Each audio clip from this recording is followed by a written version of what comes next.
putting the intestine back together, we use a stapling device that fires all these little tiny titanium staples, and the tissue just kept tearing, and we would have to remove more intestine, and it would tear again, and it's just this frustrating. We've been in the OR for 3 hours, and nothing seems to be working. You can't just leave them there. I did something to them, and I have to be able to like find an end point for what I did. Right. And you're running out of options. Well, welcome back, everyone. Today, I'm honored to have Matthew Abraham. Matthew, thank you for joining me. Thank you. Yeah, we're here in the Veritas Surgery Center, which you can see the logo right above his head, and looking forward to this. So here we go. Quick introduction on you. You have a Doctor of Medicine from Wright State University Boonshoft School of Medicine. Am I saying that right? Yes, that's right. Is it Boonshoft? Boonshoft. Mr. Boonshoft was a wealthy donor. Okay, there you go. And then you have a BS in chemistry from Cedarville. Yes. And you have trained in general surgery and trauma at the University of Tennessee, and you are currently the medical director at Veritas Surgery Center, whose building we are in. And on top of that, you're a husband and a father. Yeah. So all sorts of fun things in the medical world. Yeah, 4 little babies with a little girl who just joined us. There you go. Well, congratulations. So we'll start with kind of your education. What made you choose to be a surgeon? I knew from pretty early on that I was going to do medicine, partly from guidance from my parents, and also just really enjoying the combination of science and hands-on healing. And that largely was what led me into surgery, was the ability to actually see and fix things directly with my hands. Other things I enjoy doing are woodworking and... I was going to say, did you ever think about construction? So early on, I was really tempted to do engineering of some kind in college because of the hands-on nature of it. Mm-hmm.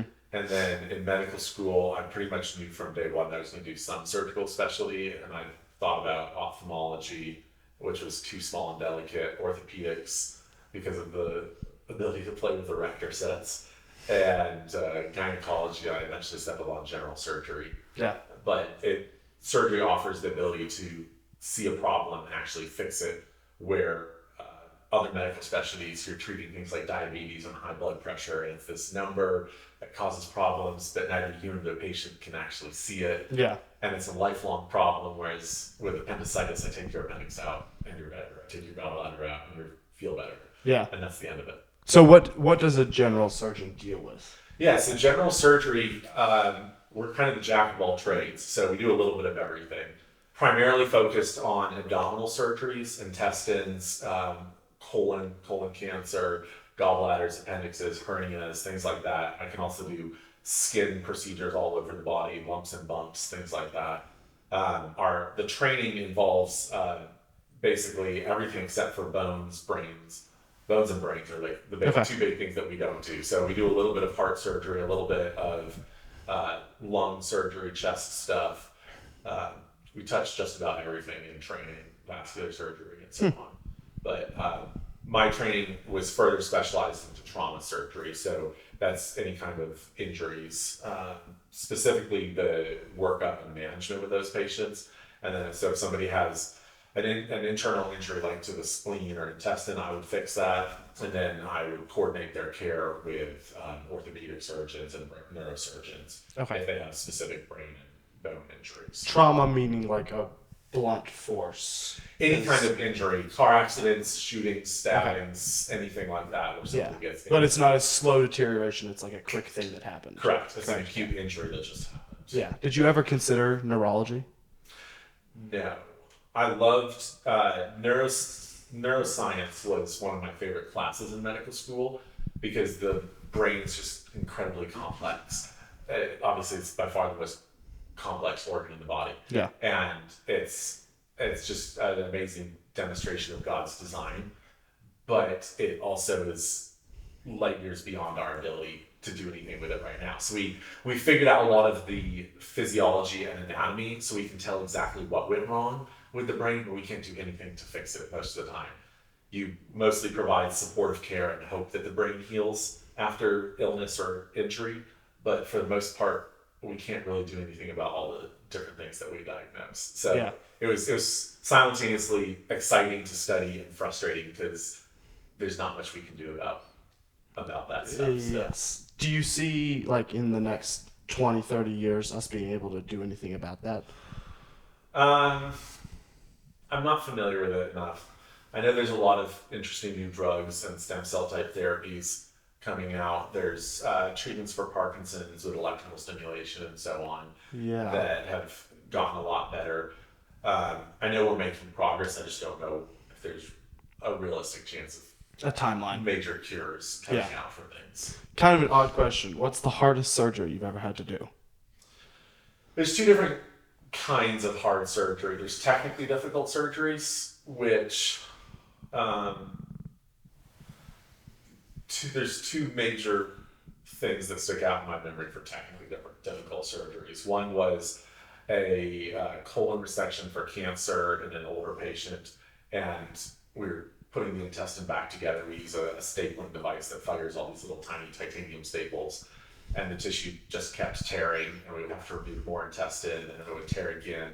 And it's just this frustrating. We've been in the OR for 3 hours, and nothing seems to be working sort of situation. Yeah. But That's not good as a general rule. That's not good. Well, because I have to find some way to actually put things back together. You can't just leave them there. Right. You can't, like, sorry, I'm done with Yeah, this. and the patient had a problem. That's why you're there in the first place. But I did something to them, and I have to be able to find an end point for what I did. Right.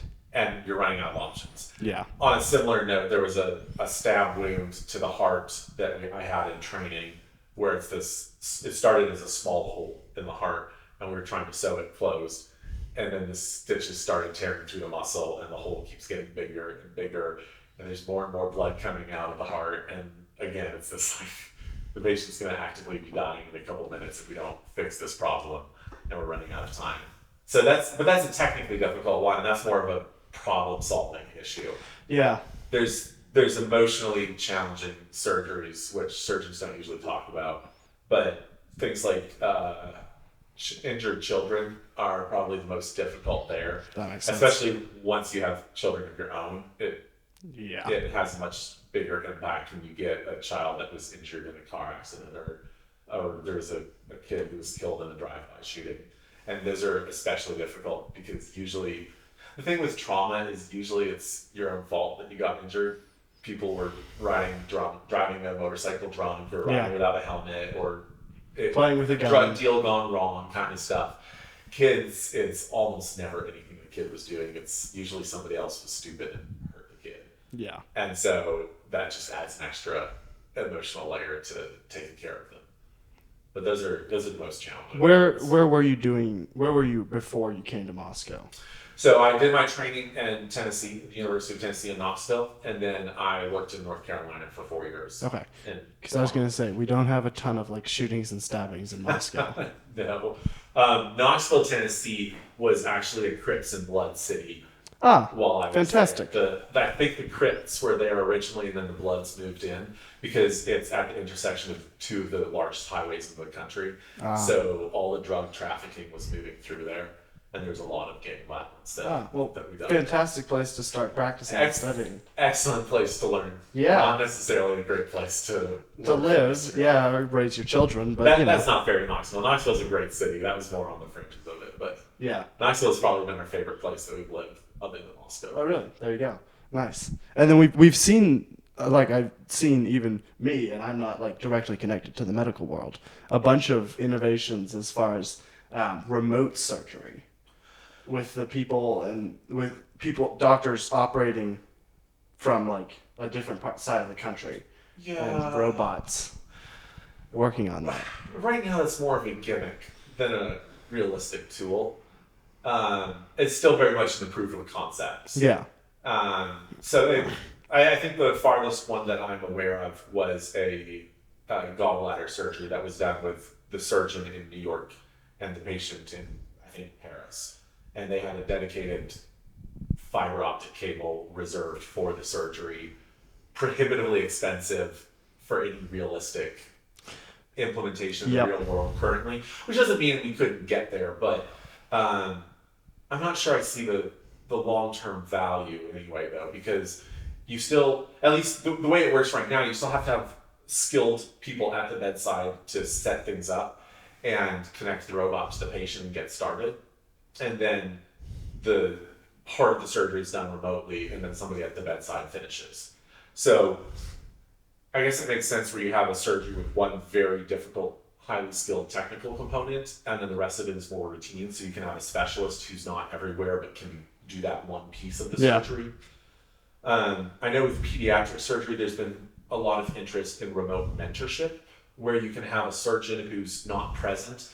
But so with pediatric surgery, there's a lot of rare surgeries that are only, like, a lot of people only do once a year or a handful of times in their career.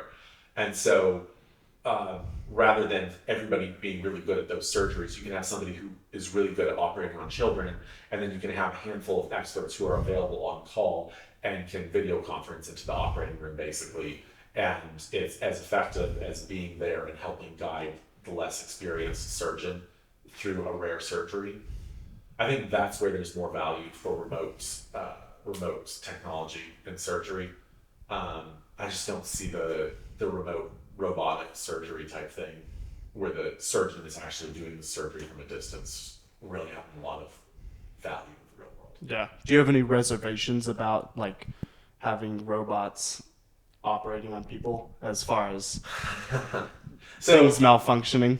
Well, so first off, right now we don't have anything robotic in the sense of autonomous or AI controlled. Yes. When we talk about robots today, we're talking about highly advanced assistant type things. So there's a shoulder robot, which is basically just a fancy retractor that holds things in position and only holds it where you put it. The most famous surgical robot is the Da Vinci system, which looks like the big spider that sits over the patient. It's not really a robot, it's just a remote controlled tool. So the surgeon sits at a console on the corner of the operating room, and there's, again, a fiber optic cable that runs from his machine to the machine that's touching the patient.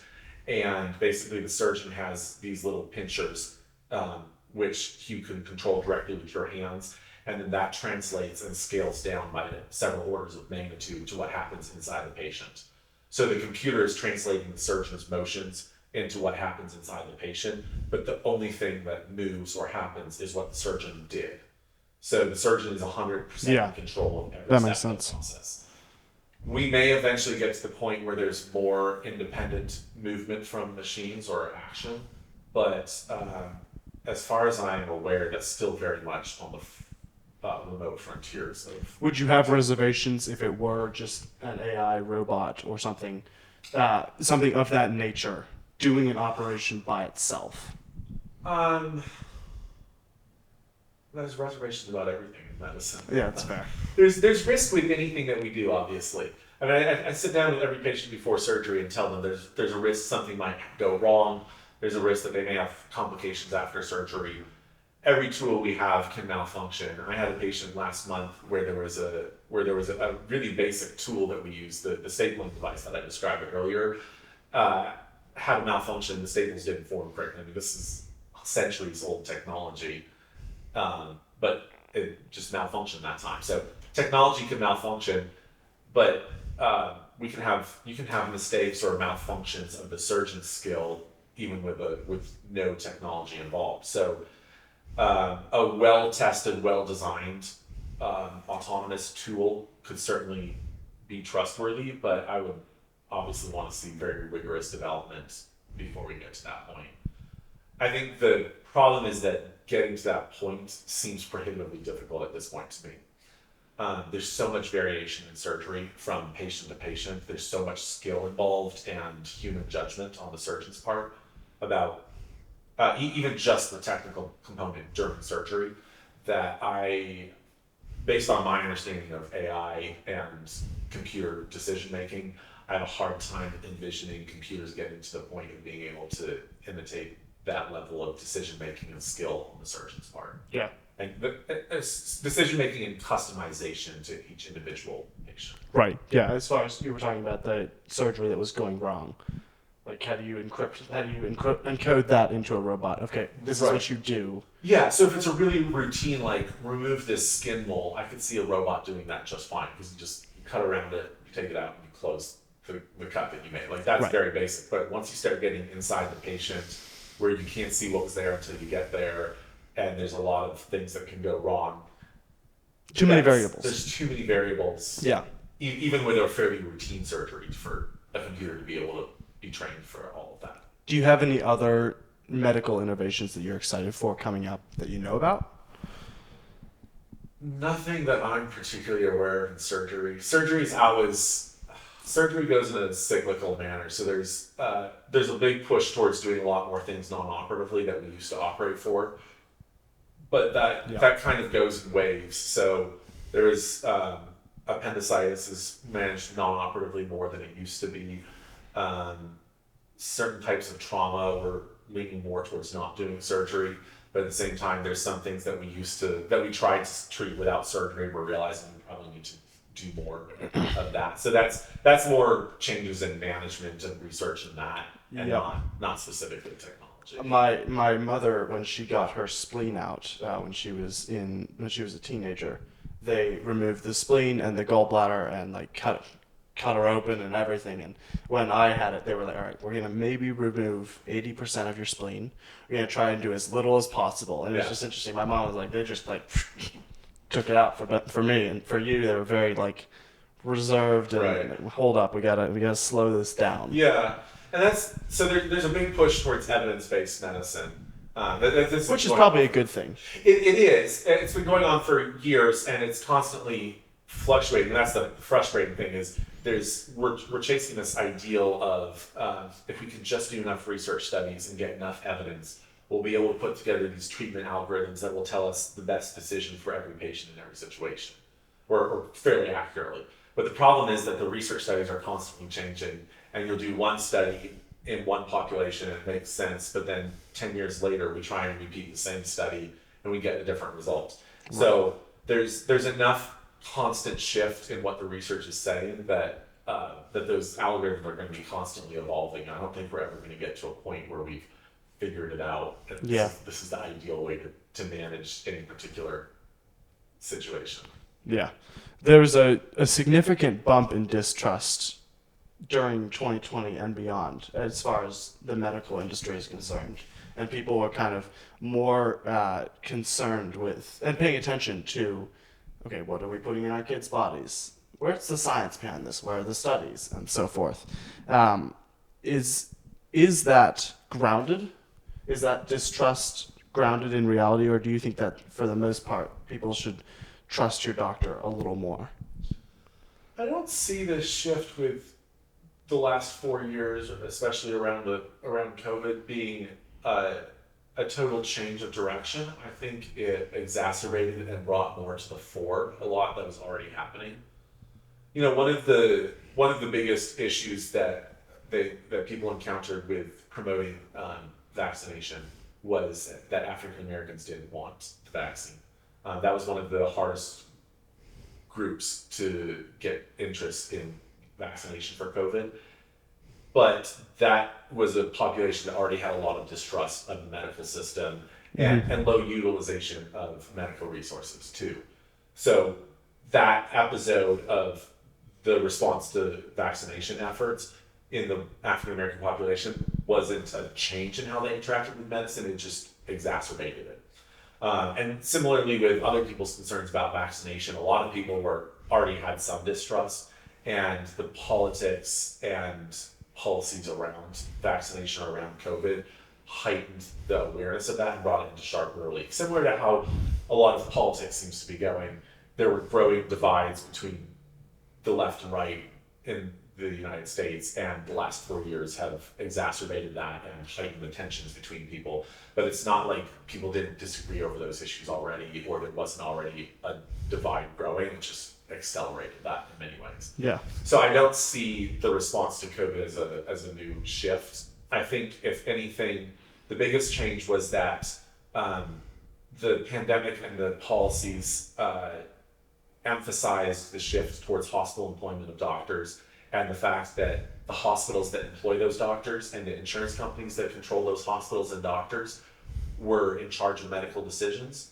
and patients were increasingly on the sidelines of medical decision making.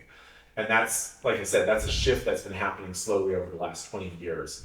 20 or 30 years ago, 80% of physicians were independent and worked for themselves or for a private practice. Today, 80 to 90% of physicians in the United States belong to a hospital. They don't work for themselves anymore. And that seems like a relatively small business shift, but it totally transforms how decisions are made because the hospital is in charge of the doctor. And no matter how much the hospital says that they're not telling the doctor how to practice, the fact that the doctor is employed subtly shapes everything. His paycheck. Yeah, Right. you're taking a paycheck from somebody, and whoever pays you is in charge. And it's not just the doctors to the hospitals, but more importantly, it's the fact that the insurance companies and Medicare, the government, are dictating how everything is done. And it's not like they step into the exam room for any one particular patient and say, you'll give them this drug, not that drug. But it shapes the entire interaction of doctors and patients. And like I said, that was a shift that had been slowly happening over the last 20 to 30 years. But then with all the top-down policies from government and insurers and Medicare saying you don't get Medicare funding if you don't wear masks in your clinic, or if enough of your staff isn't vaccinated, you don't keep getting payments from the insurance companies or from the government. That has a really powerful effect on the doctors who are taking money who are getting paid by those entities instead of by the patient. And that emphasizes patients who were less aware of how that was changing medicine. It just brought that to the forefront in a way that made patients more aware of just how much the medical culture has changed in America. Yeah, but there are surely some good things about the hospital employing the doctor, correct? Or is it pretty much all negative? I can't think of it. Well, no. So it's a trade-off. There's a reason that the system has shifted that far. Without being cynical, there's real benefits to the physicians because being employed means that a lot of those headaches for running a small business are shifted from the doctor to the hospital. Yeah. And the hospital, as a larger business entity, has more capacity to absorb fluctuations in revenue stream, and the hospital has the bandwidth to handle staffing issues and leaving the doctor partially more free to focus on medicine. And there's definitely a lifestyle improvement for doctors when you shift to employment because usually there's about a 20% increase in pay going from private to a hospital employed position. There's less extra work necessary, so often you have more free time as a result of that. Right. The problem is it comes with its golden handcuffs because now you're beholden to the hospital controls you, and it's really hard to shift the other direction because you get used to the hospital running everything for you. And the life of slavery gets very comfortable. Yes, comfort is a very addictive drug. Yeah. Go ahead. Well, the more cynical analysis is that there's a lot of financial benefits to it. There's a reason. So usually doctors get paid roughly 20% more when you shift to hospital employment. And the reason is because the hospitals are able to be more aggressive about billing and collections than a doctor's office often is. And the hospitals usually have higher negotiated payment rates with insurance companies and with Medicare because, specifically higher negotiated rates with insurance companies because they're a larger entity. So an individual doctor can only negotiate so aggressively with an insurance company, but the hospital can demand higher rates. And also just by being a hospital, they can bill higher amounts. So a doctor's office visit in a hospital setting will bill several $100s more just because it was in a hospital setting than the doctor is able to bill for in the private practice. So the hospital may pay the doctor 20% more, but they may be collecting twice as much money as the doctor was able to collect individually. So there's a lot of financial incentive for the hospital to control the doctor because the hospital gets a lot more money and the doctor gets a little bit more money. So it's a very perverse set of incentives. Yeah. So how do you get back to doctors being more self-employed? Well, that's what we're doing with Veritas. One of our key visions is to shift that balance away from hospital employment and more towards doctors and patients being in charge of decision making and the doctors being independent from that control from the hospitals and the insurance companies. And what steps are you guys taking? So the single biggest change that we're making is how payments happen for healthcare. That's what's shifted everything. The fact that the insurance companies were running everything, and you have that remote third-party payer that makes all the decisions, is what created the incentive for the doctors to be employed by the hospital in the first place. So simply by removing the insurance piece of the puzzle and moving back towards the patient paying the doctor directly, we're empowering the patient and the doctor to make those decisions, and the doctor no longer needs to be beholden to somebody beside the patient for their livelihood. Yeah. So the basic idea with Veritas is we enable patients to buy directly from the doctors. Basically, it's a direct contracting business. So we have a price from the surgeon and from the facility, and then we tell the patient what that price is, and they can go buy directly from the surgeon or the facility without having to go where their insurance company tells them they can, and without the doctor having to take the price that the insurance company tells them that they get, whether they like it or not. There's a lot of memes about the American healthcare system being like 80 times more expensive than anything in Europe, which may or may not be factually correct. But why is it that things are just so much more expensive here than they are elsewhere around the globe? There's a lot of factors that contribute to that. Not to keep harping on the insurance system, but the third-party insurance payer system and the government meddling with that is one of the largest factors that's driven up healthcare spending in the United States. Because you have a third party that's paying for things, and the natural feedback in a free market of the consumer seeing what something costs and making an informed decision about that no longer exists. So you have patients consuming stuff that they don't have any idea what they're spending money on. And then you have the insurance companies that are paying for that without the feedback. The bigger problem from the insurance companies is that with the Affordable Care Act, one of the stipulations that was put in the Affordable Care Act at the request of the insurance companies was that there's a cap on how much the insurance companies can keep. So the insurance company, it's called the medical loss ratio. The insurance company has to spend 80% of the money that they take in as a benefit for their patients. So if an insurance company collects $1 million in premium this year, they have to distribute $800,000 of that as payments to hospitals and physicians for health care. If they don't spend $800,000, they have to refund the rest of it to the patients. So the only way, and that varies slightly from 15 to 20%, depending on a couple of different factors. But the only way that that insurance company can make more money next year is if there's more money spent on healthcare. So this year they kept $200,000. If they want to have a larger profit next year, if they want $400,000 of profit next year, they have to spend twice as much on healthcare next year. So the insurance company wants healthcare spending to go up, right? Because more spending means more of a profit, more of an absolute profit margin for them next year.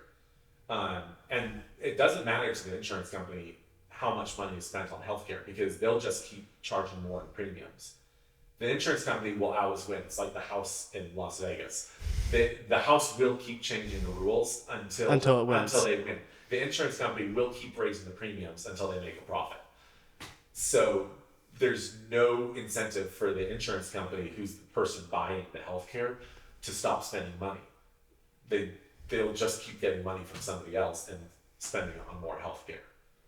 So that's why healthcare costs keep going up, is because the insurance companies want healthcare spending to go up. But insurance as an idea is not a bad idea in itself. No. The idea that you can, I might not have $6,000 to pay for this surgery, but because I've been paying insurance, they can take care of it for me.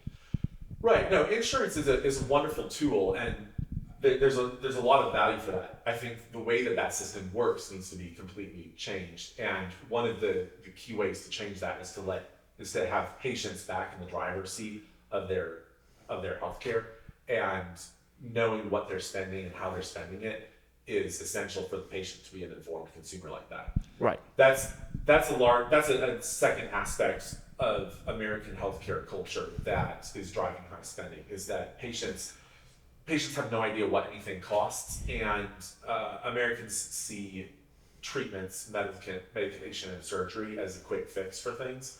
So there's certainly a cultural component of that drives consumption. just in terms of overall social health. Americans don't lead healthy lifestyles, and we fix it by spending. No, we don't. Right. I mean, the way that we eat, the way that we move and live, does not lead to a healthy baseline, and then we spend exorbitantly on medications and surgeries, which may or may not even be helping, and may not be worth what we're spending on them, in an effort to make up for that. And then the insurance companies are just pouring gasoline on that fire by Yeah. cheerfully spending more and more money in order to raise their lives. So what's the cultural fix to that problem? Culturally, we need to take responsibility for our health. You can't just view it as something that somebody else will pay for when you get sick. The mindset of, oh, well, my health insurance will take care of that if I need it later, is partly driving that. And overall, we've got to start eating better and getting more active. Americans sit around too much and eat too much fast food. Do you think our office jobs are killing us? Yes. Really? Yeah, our office culture, the whole, not my area, it's not a search. I think that the American culture of office jobs, sitting in an office, remote from home, divorced from community, in heavily urban settings, alienates us from the world around us in a way that encourages people to simply exist in man-made buildings and man-made social structures, and not get out and just live in the world that God made. And the emphasis on office jobs in the United States, I think, exacerbates that. I think if we could get back more towards a culture of localism, with more remote work and more home structured lives, then that would go a long way towards fixing our health. That we'd be eating more natural foods and just living more active lives instead of sitting in offices eating processed food from the cafeteria. Yeah. In your ideal world, would insurance be there as a help towards you paying personally for this, Absolutely. for the medical operations? Absolutely. There is risk in the world. That's an inherent feature of how the world works. There's always risk, and insurance is simply a tool to spread that risk out over a lot of people. I think it needs to be a lot more local and a lot smaller scale. So that's where sharing ministries thrive, because sharing ministries, so just one example, the way that Samaritan Ministries works, the individual pays upfront for whatever they get. So you as an individual are very aware of what you're spending. Now, that cost is usually completely defrayed or largely defrayed by the community. So you have that backup, but you're directly aware of what you just spent. And hopefully, as a responsible consumer, you're going to make an effort to be more careful with those dollars. And you're able to do that because you can see what you're spending directly. As things like Samaritan Ministries or other sharing ministries get larger and larger, there's less and less direct feedback to the individual of what you're spending, because there's this sense that other people are going to pay for it anyway. So we need to keep pushing back towards smaller scale, more responsible use of that. But there's always going to be some kind of role for larger organizations, larger communities to absorb risk and unforeseen things that happen that even a responsible person can't avoid. Yeah. My mom had a back surgery, and a lot of it was actually helped paid for by Samaritan Ministries. Yeah. Which was fantastic, and really it was a good way to show us, like, oh, this is the benefit of something like Samaritan Right. Ministries. I mean, there's always going to be babies that end up in the NICU costing $1 million, and catastrophic car accidents that spend hundreds of thousands of dollars on hospital bills. Even when the prices are fair and reasonable, it still adds up for some Right. people. And there's always going to be. The thing too is usually those expenses hit when people have the least personal ability to absorb them. So that's where a strong community is valuable. And the surprising thing is it doesn't even take that large of a community. If you actually have access to the real price of things instead of the inflated insurance numbers, but the real price of healthcare, and you're responsible about consuming it, a surprisingly small community of a couple dozen families can absorb the majority of expenses Yeah. with responsible spending. Yeah, that's why I was talking to Jordan Bush about kind of the American and ungodly way of thinking of just spend buy now and pay for it later. Yeah. Of I want to have the thing now and not wise and let me calculate out. Okay, can I pay for this? Right. And that's why we're in so much debt as a country right now. It's just because we spend Yeah. and then we There's also the pay for it. American.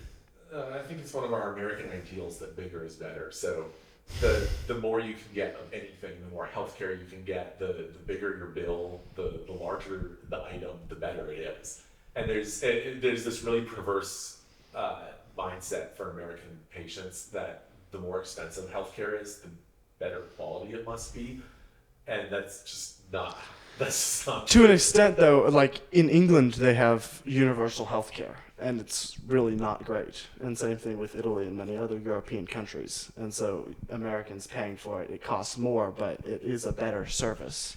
Yes, there's definitely a lot of those comparisons of look how much Americans spend and their healthcare isn't even that good is ignoring how bad healthcare is in a lot of other places. Right. It's easy to say, well, look, everybody in Canada has access to surgery if they need it. Yeah, but you're on a waiting list for 2 years for an essential surgery.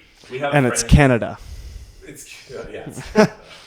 We have our friends in Oklahoma Surgery Center, who were a large inspiration for Veritas.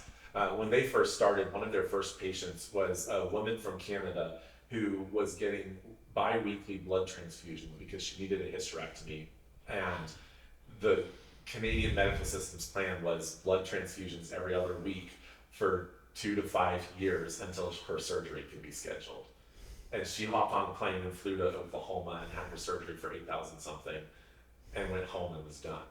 So Yeah. having universal health care doesn't mean that you actually get what you need. It just means that someday you might maybe be able to get it. Conceivably, you could get what you Right. want. Yeah. But it's technically out there somewhere, so Yeah. Right. And the American thing of let's pay more for it, but you get it done now. Right. Now, what we need to get to is you pay a reasonable price for it and you And you get it done now. That would be That fantastic. would be Yes. perfect. Yes. Yeah. Were you ever asked to perform an operation? Because obviously you were in North Carolina. Were you ever asked to perform an operation that went against your morality? Not really. That's not really an issue for general surgery. That's more specialized. Yeah, that's much more specialized with specifically with things like sex change surgeries. That's much more plastic surgery. That really wasn't ever an issue. I guess there was some stuff with in medical school studying plastic surgery on plastic surgery rotations. There's a lot of purely cosmetic stuff where you can debate whether it's worthwhile for a patient to do that or they're going to get the benefit that they think Yeah. to get. But with any surgery that we do, there's always a question of risk and reward. So, if I take your appendix out, there's the risk that if I don't take it out, you get sicker. If I take it out, you should get better, but there's also the chance that something gets injured or you have a complication. That's a really basic risk benefit calculation. If we're talking about a nose job, the risk of not doing surgery is pretty minimal, other than possibly some self-esteem. Which You can we're deal not- with. We're not going to get into that You conversation. can deal with it. Right, and there's a much bigger risk of something going wrong. So the less life-saving and essential a surgery gets, the higher the risk of something as a result of surgery versus the risk of not doing The something. risk outweighs the reward. The risk gets closer to outweighing the reward. Yeah. So that's a calculation we have to do with every single surgery. It just gets more pronounced with things like cosmetics, and then certainly I think with sex change surgery, the pendulum swings completely to the other extreme because we have really good scientific evidence from studies in the 70s and 80s showing that the risk of suicide and mental health problems goes up after gender change surgery. It doesn't even if you're doing it purely for mental health reasons, that rationale doesn't hold up because there's good evidence that it actually is bad for people's mental health to have gender change surgery. So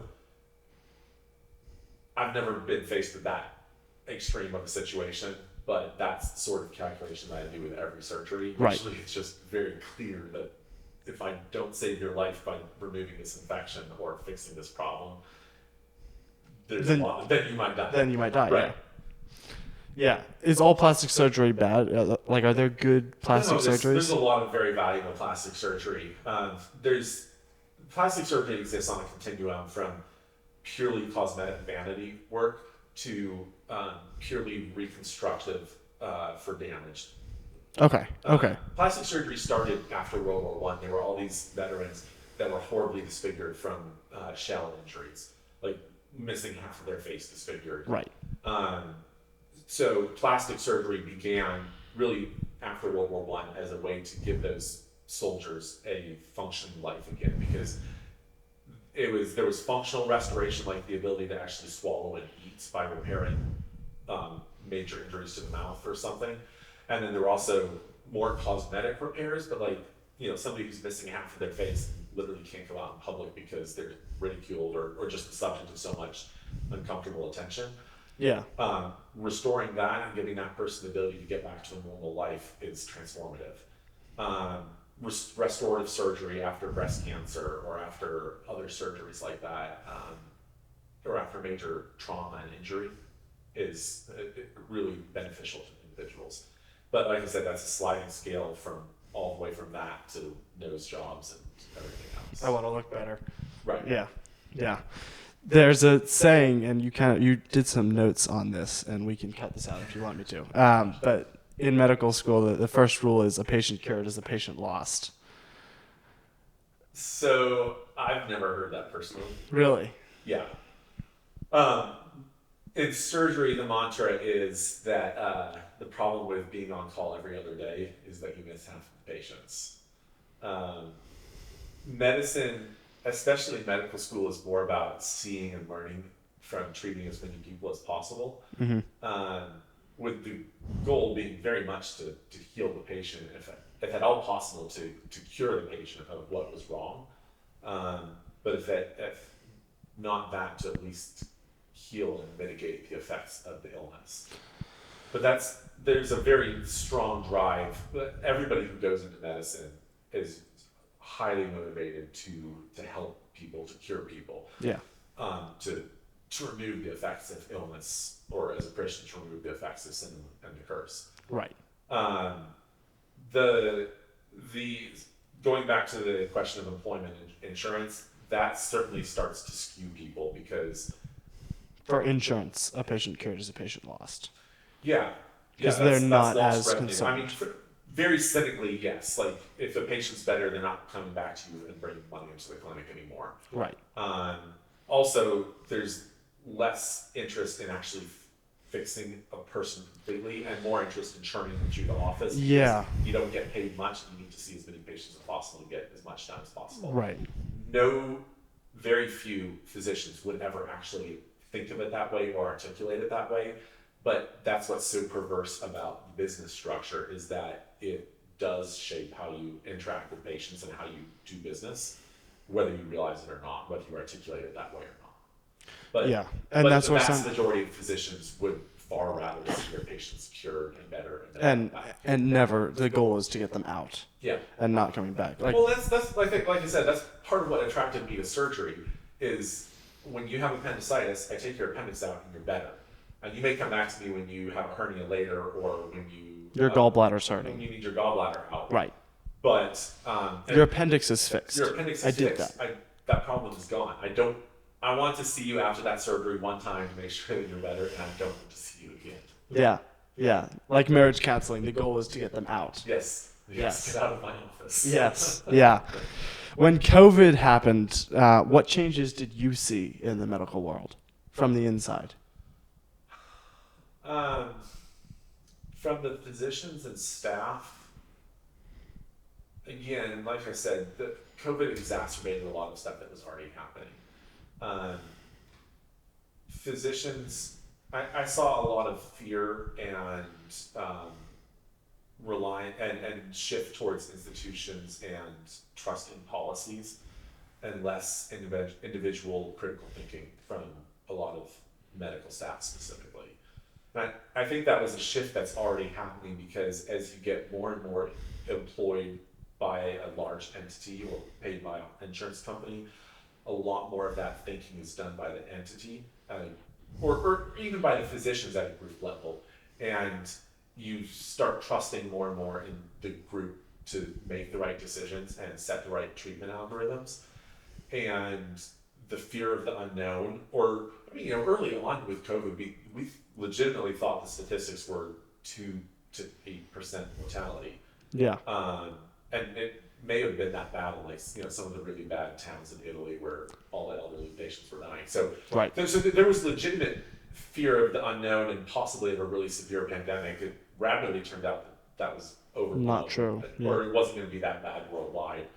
But I had a lot of colleagues who didn't go out to eat for a year and a half after COVID. Like it was the middle of 2021, and they hadn't been out to a restaurant since January 2020, and they wore masks to the grocery store, and I feel like generally doctors got more scared than the the general public. Yeah. And I mean, there was some basis for that because doctors, we should have recognized this, but doctors were getting a very biased picture of the pandemic because you work in the ICU.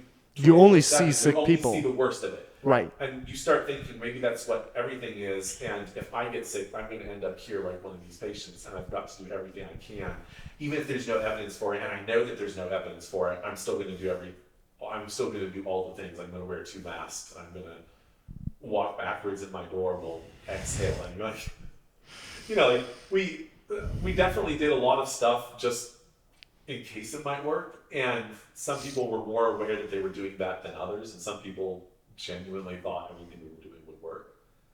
But I think a lot of it was a skewed perspective on the pandemic and the groupthink that had already been slowly growing in medicine for Yeah. a long time.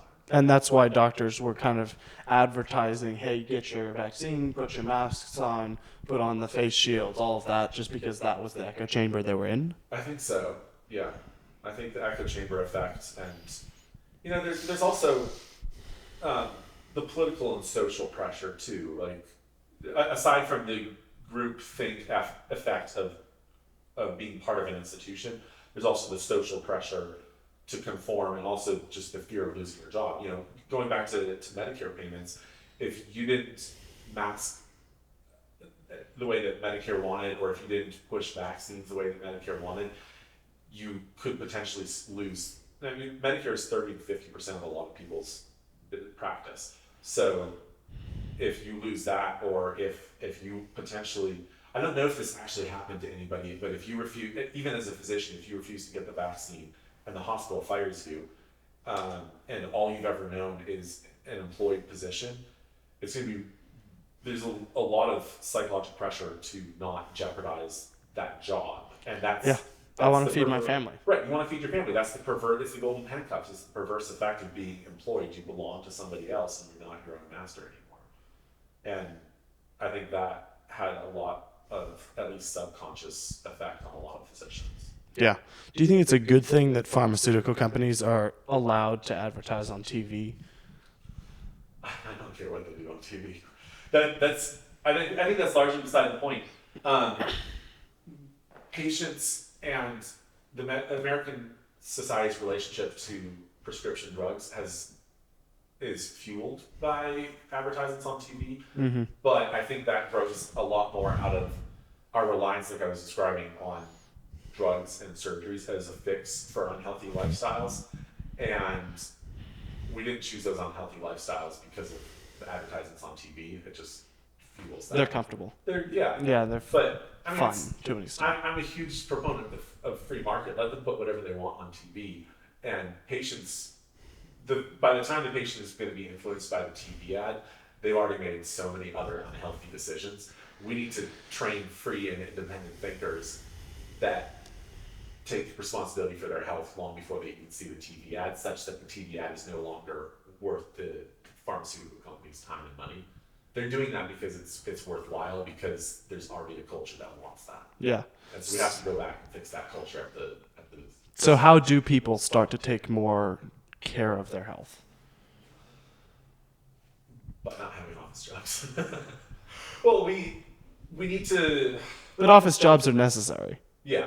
No, I think the people have to take responsibility for their actions, and that's as just as a general culture, you have to think critically about what you do and independently. Don't. I mean, it goes back to education. If you're trained to trust the system to decide for you and just participate in society instead of thinking freely and independently about what you're doing, that's going to lead to thinking independently and critically about what you're doing instead of just going along with everybody else is going to lead to better health. And I think that's at the very root of it, that's the cultural change that we need. Yeah, it's people starting to take more responsibility for their own personal lives and well-beings. Do you think people are generally taking too many drugs these days? Obviously legal. Well, also weed. People are probably taking too much of that. But as far as legal drugs, yeah, I think we use drugs too much to fix a lot of things that could be fixed with lifestyle changes, and just in general, even drugs that are beneficial start to add up. And especially with older patients, a major problem that we have is polypharmacy, which is where you take so many drugs that the drugs start interacting with each other and causing new problems that you didn't have before you started taking medications. So even if we grant that every single medication that people are taking has value, we're still together collectively they might add more harm. More problems. Yeah. So how do you fix that? Taking responsibility and living healthier lifestyles. But when as far as like when someone's older and needs medication to an extent, or would you say even when you're older, like don't have medication, just? I think going back to the risk benefit calculation, I think we're too quick to see the benefits of taking drugs and don't spend enough time thinking about the risks of them. So one of the biggest things that I see as a trauma surgeon is blood thinners. There's a lot of reason that patients take blood thinners as they get older. A variety of heart issues, a history of blood clots, history of stroke, things like that. There's real benefit to taking a blood thinner to prevent future problems. But there's also very significant risk to taking those blood thinners, because if you fall as you get older and start having balance issues or getting weaker, falling while taking a blood thinner has a much higher risk of traumatic bleeding inside the brain or other injuries. And we need to make more of an effort to talk to those patients, especially as they get older, about whether the benefit of avoiding a stroke or a heart attack is worth the risk of major bleeding if you fall. And that's the sort of conversation that takes time and personal relationship with a patient. And in our medical system, a lot of times doctors don't have the time or the relationship with a patient to really get into that. So it becomes much more just box checking. You had a heart attack, you're going to be on these blood thinners. You had a stroke, we're going to keep you on blood thinners for the rest of your life. Next patient. That's where a direct primary care relationship like Story Family Medicine offers a lot of value, because they have the ability to slow down and take much more time talking to a patient and getting to know what that patient values and what that patient's social situation is, and make a much more informed decision or have a much more informed discussion with the patient about those risks and benefits to make more careful decisions about which medications are actually worth the risk. Yeah, no, that makes sense. As far as practical things of while you're still active and young, what can you do to avoid having stroke complications or heart attack complications when you're older? Oh. Is this a question for Rod Story? Yeah, come to me to get your gallbladder. Okay. Okay. I mean, there's a lot of lifestyle changes that you can make in terms of diet, eating less processed food, living a more active lifestyle, regular exercise, things like that. But a good relationship with a primary care doctor early on to identify the things that increase your risk for that, for complications like strokes and heart attacks, and acting early to be healthy is important. Yeah. Do you think we'll ever be able to reprogram people's DNA to, like, instead of plastic surgery for like a war veteran, and their face is disfigured. We figure their DNA to rebuild the face. Regrowing things is probably not. Feasible. Yeah. I don't know. There's some actually. So to go back to your question about interesting technology, there's some really exciting stuff with stem cells and growing body parts, growing, for example, transplant organs, growing new kidneys on a 3D printed scaffolding. So you 3D print the structure of the organ, and then you spray stem cells onto it and use hormones and things to program those cells to grow into a new kidney. So like they've done that. It's not scalable and it's not useful yet, but Yeah. that's the sort of direction that could be really powerful. There's a lot of ethical risks. Thus, unfortunately, a lot of that stem cell technology has been developed with aborted tissue. Yeah, and also I've heard that some of it is with the idea of duplicating humans or cloning humans without actual reproduction. Any technology, technologies are amoral. Any technology can be used well or poorly. This is true. And the technology can be developed righteously or evilly. Like you can do stem cell experiments using stem cells harvested from consenting adults, or you can do it with aborted tissue from babies that didn't consent. You know, like there's the fact stem cell technology on its own is not automatically immoral and Right. purely possible because it's aborted cells. Unfortunately, a lot of the developments that we've made have been done through that. This is a long-standing ethical question in medicine. Can you use research that was done unethically? Some of the best anatomy textbooks, even today, some of the best anatomy textbooks are the product of Nazi doctors who did vivisection. Well, that's awkward. Yeah. So do we use some of the most?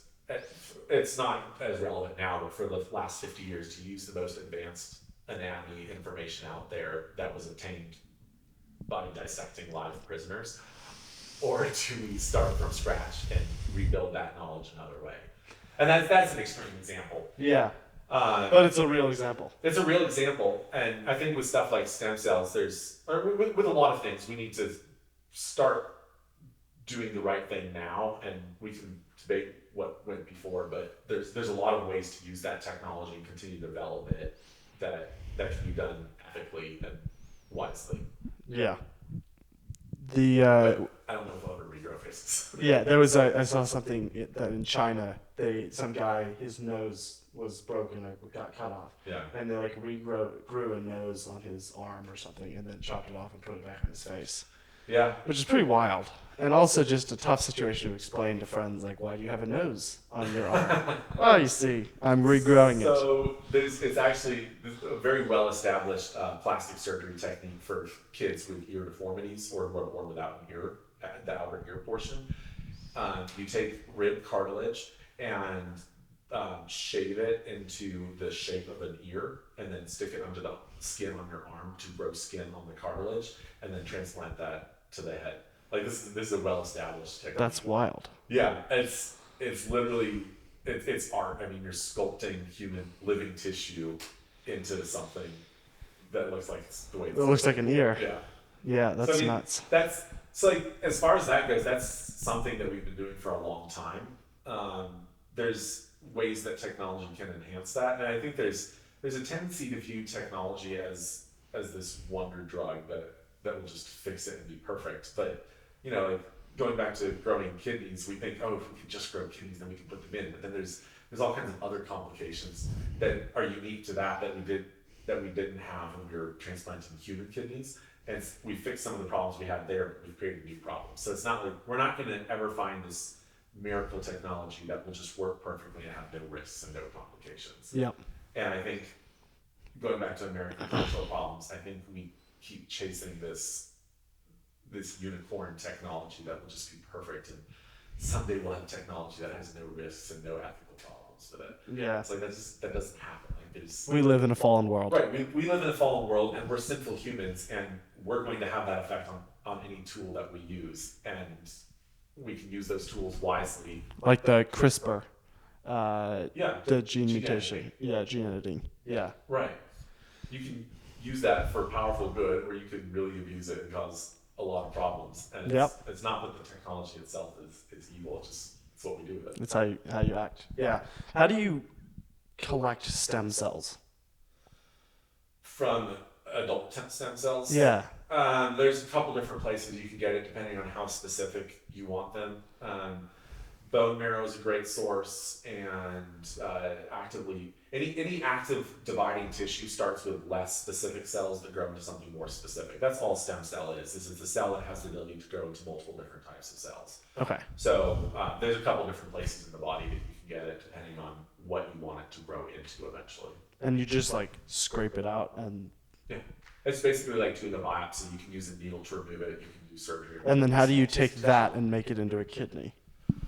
Oh, it's a long, complicated process. You get the sample tissue, you purify it to remove just the cells that you want, and then you treat those cells with chemicals and hormones to change their DNA that's being expressed to the type of cell that you want it to be, and then you encourage it to grow and develop along that. So it's a long, complicated process of Yeah, it seems training the cell to do the right thing. Does not seem super easily repeatable. No, and there's lots of ways that it can go wrong. Yes. What do you think about Neuralink? I don't know much about it. It's an interesting idea. Again, I see a lot of ways that it could be used for good, and lots of ways that it could be abused. Yeah. I don't think it's fundamentally. I think some people, possibly Musk and others, are into transhumanism, the idea that we can transcend our created nature, or that we can become something different or greater than human nature. And that is a fundamental misunderstanding of the created world. I don't think we can fundamentally change who we are. We can improvise within the way that God made humans, but we're never going to fundamentally change our nature.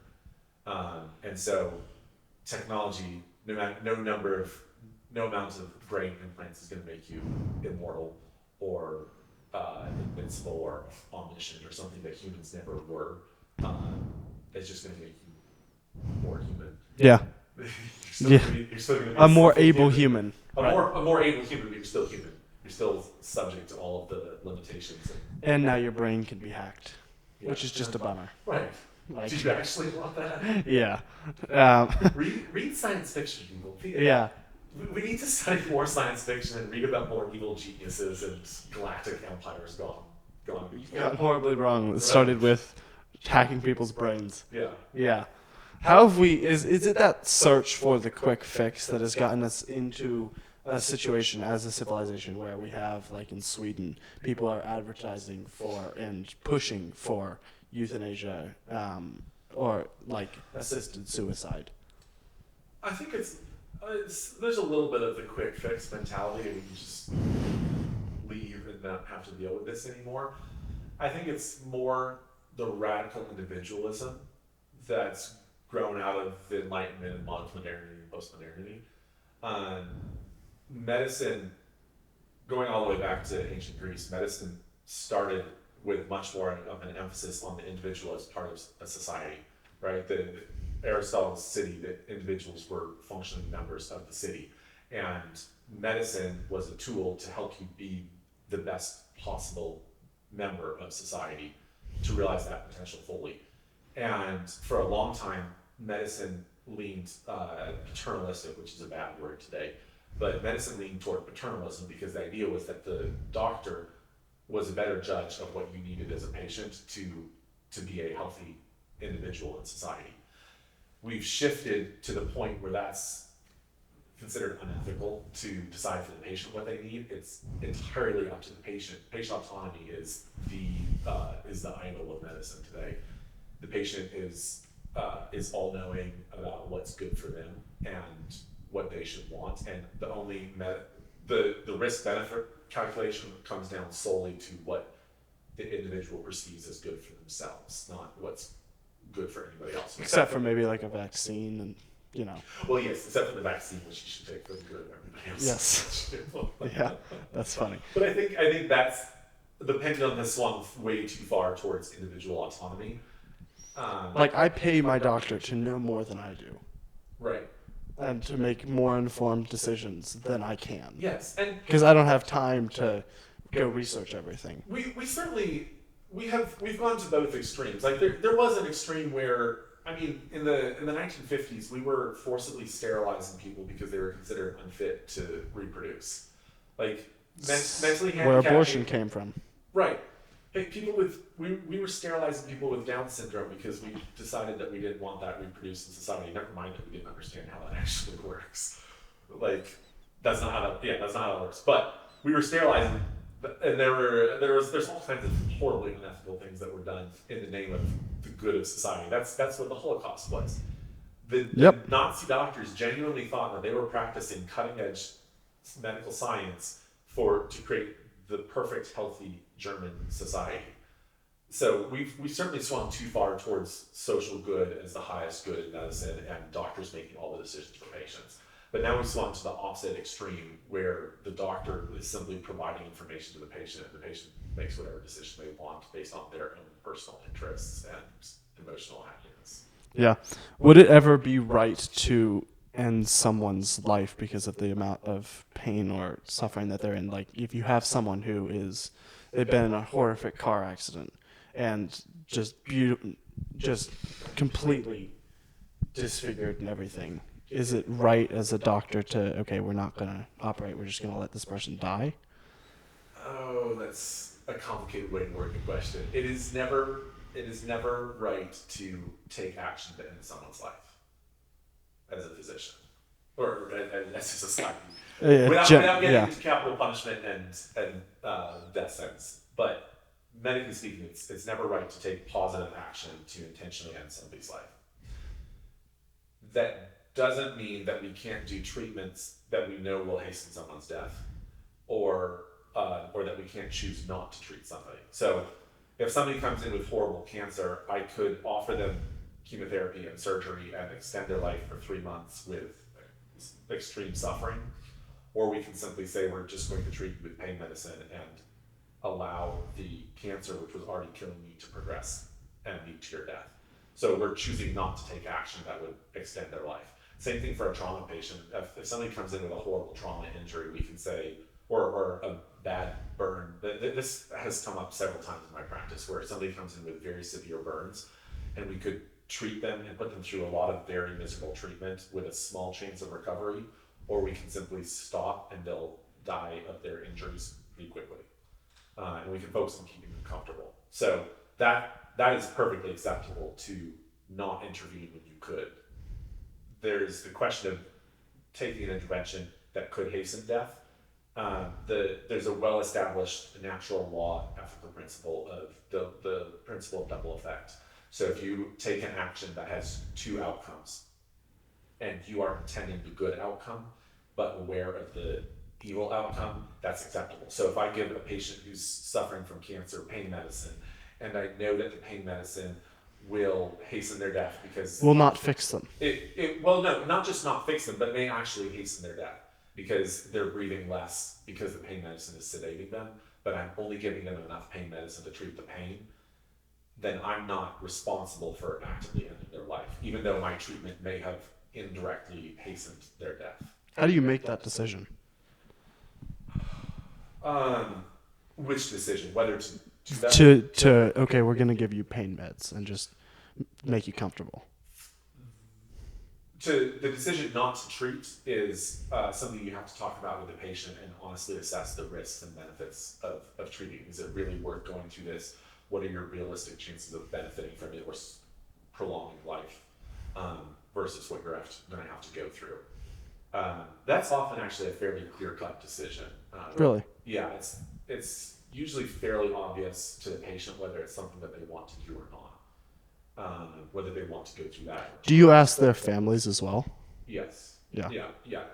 Ideally, you have a conversation with the patient and their close social support, their family and friends, and honestly talk about where they're at and what you and their realistic expectations are, and make a decision based on that. Where it gets a little bit grayer is, for example, the pain medicine question. How much pain medicine to give to accomplish that? without hastening their death. That gets to be a judgment call, and it's not always clear where that line is. Yeah, it's not black and white necessarily. No. On a slightly happier note, what made you decide to start Veritas? Veritas Surgery Center. I should clarify. Veritas Surgery. So Okay. we had talked about building our own facility in the future, or that was one of our initial ideas. But right now we are a direct surgery contracting provider. So we work with physicians like myself or others that are working directly for Veritas, or physicians that are independent, and we send patients to them. And then we work with existing facilities like local hospitals or surgery centers to get the patients the care there at fair, transparent prices. A lot of my motivation for starting this is the stuff that we've been talking about, the realization that employment is bad for physicians and bad for patients, that insurance companies controlling the entire healthcare system leads to worse health for society and for the individuals. And so our motivation in starting Veritas Surgery was to get that third-party payer and insurance out of the picture and let the doctors and the patients interact as directly as possible with as much knowledge of what they're actually spending on healthcare as possible. Yeah. And you decided here in Moscow because of Story Family Medicine, correct? Yeah, so my wife is from Moscow, and my brother-in-law, who's my business partner, lives here. So we've got ties to the area. Moscow is a great location because the Pacific Northwest as a whole has very little direct surgery available. If you live in the South, there's Oklahoma Surgery Center, there's Wellbridge in Indiana, and Solstice Health in Wisconsin. So there's options on the East Coast and in the Southeast, but the Pacific Northwest has almost nothing for somebody who's trying to shop for transparent pricing for surgery. So this is a huge business opportunity up here. Yeah.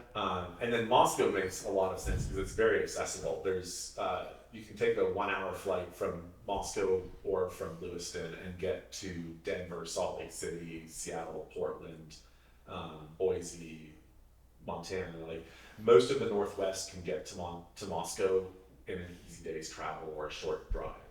So this is actually a very accessible place for us to start offering direct care surgery. And Yeah. hopefully we'll expand from here and be offering it at locations across the Northwest someday. Yeah. You guys are distinctly Christian, correct? Yes. How does that influence the way you go about surgery specifically? Surgery specifically, And just a general medical practice. yeah. I think the biggest thing is a recognition that my skills and abilities are limited, and I'm not the ultimate solution. I can offer tools to help the patient, but ultimately God cures the patient, hopefully using what I did. But I don't see what I'm doing as independent or a panacea that will work independent of God's sovereignty. Yeah. Do you see more Christians starting things like Veritas Surgery and coming out of the woodwork of the medical industry? Yeah, I think so. There's a lot of doctors who are realizing that the system is broken in the ways that we've been discussing, and there's a direct primary care is where this is most obvious right now. So the direct primary care space has been growing by about 30% every year for the last, I think, 7 or 8 years at this point, which is That's pretty good. for any business. That's pretty nuts. unparalleled. Yeah. Yeah. So there's huge interest both from patients who want that and doctors who realize that that's a viable option and want to get out of the system and start doing that. So Yeah. there's a ton of growth.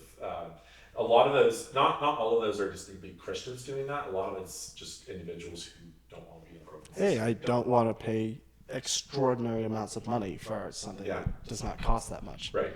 But I think a lot of Christians are waking up to the fact that we, in many ways, the system and society are fundamentally at odds with our values, and we need to have viable alternatives to turn to. And a lot of what we're trying to do is create a parallel economy where you don't have to be in the insurance hospital group at all. Yeah. Who should come to Veritas for surgery? So Did you ever think about calling it Virtuary? It's probably a good idea. Who should come to Veritas? So there's three main patient groups that we serve. One are sharing ministry members, where you're spending your own money directly and then sharing those costs with other like-minded individuals. A lot of the sharing ministries already have agreements with us where there's significant incentives built in for their. Can you switch on your mic? I just did that. Hopefully. Do we need to start over? I don't think so, but hopefully that's been recording. So a lot of sharing ministries have incentive programs built in now where their members get significant incentives ranging from $1,000 or more for coming to Veritas Surgery because we're saving the group so much money versus what they could spend elsewhere. The next big group of patients are self-insured employers and their employees. About half the companies in the United States are self-insured, which means that rather than paying their insurance premiums to a insurance company like Blue Cross, they keep that money in-house and then pay directly for their employees' healthcare expenses. And so for those companies, when that employee comes to Veritas Surgery and saves money on a surgery, that directly benefits the bottom line of that company. So if Mr. Smith needs a hip replacement and is looking at going to a local hospital and spending $70,000 or $80,000 versus coming to Veritas Surgery and spending, say, $25,000, that is $50,000 that's a significant benefit. Saved right off the bottom line of the company. So that's a rapidly growing part of the economy, and those companies are starting to offer significant incentives to their patients. Some of them will make it free, so no out-of-pocket cost to the patient, or even some companies will even offer cash incentives to their patients to pursue direct care surgery because it saves the business so much money. Yeah. And then anybody who doesn't have insurance or is paying cash for their care, or even patients with a high deductible health plan, in some cases, if you have an $11,000 deductible on your health insurance plan from Blue Cross and you need a hernia repaired, my cost to do the hernia surgery is $5,500 for say an inguinal hernia. It's cheaper for you to come to me than to go through your insurance company. Yep. So just about anybody, it's worth at least talking to us to see if it helps. Yeah. As we wrap up, a couple more questions. What's your biggest regret? I would say, I think in medical school and residency, I wasn't thinking far enough ahead about what I wanted to do with career or family. And I think starting to pursue a family earlier in medical school and starting to think more about the business of medicine sooner would have been worthwhile. Obviously, in God's providence, it's worked out. We're here now. It's worked out wonderfully. I have a beautiful wife and family, but I think the medical culture is very unhealthy in terms of encouraging people to defer family and social stuff way too long, and I think that's had bad effects on medical culture in general. Yeah. What's your biggest piece of advice you would give to anyone watching? Come to Veritas and have your gallbladder out. What purpose does the gallbladder serve, out of curiosity? It gives me work to do. Okay. That's pretty nice. There you go. It's really. I'm glad God. Thank you, Lord. No, the gallbladder stores digestive juice made by the liver, and then releases extra digestive juice when you're eating fatty food specifically. So it serves a real purpose in terms of facilitating digestion, but the body adapts pretty well to having it removed. So I don't have a gallbladder. There we go. You seem to be doing fine. I think so. We might, maybe not. We'll We'll find out. Are you wanting advice for anybody specific or just? No, just like generally, what would you recommend to people? Think critically and be an intelligent consumer of healthcare. Think about what you're doing and about the costs of it, and don't trust physicians or the system to do everything for you or to make that risk benefit analysis for you. Think about it yourself as well. Yeah. Where can people find you online? You and Veritas Surgery. Veritas Surgery. Okay. VeritasSurgery.com is our website. We have all of our prices listed on there for all the surgeries that we offer right now, so you can see exactly go. what it will cost. That's an all-inclusive price. The surgeon, anesthesia, facility, post-operative care, pathology, crutches if you need them. Everything is in one price on our website. Seems pretty handy. There you go. Thank you for coming on the show. Thank you. This has been fun. See you guys. You would be a little. You would be.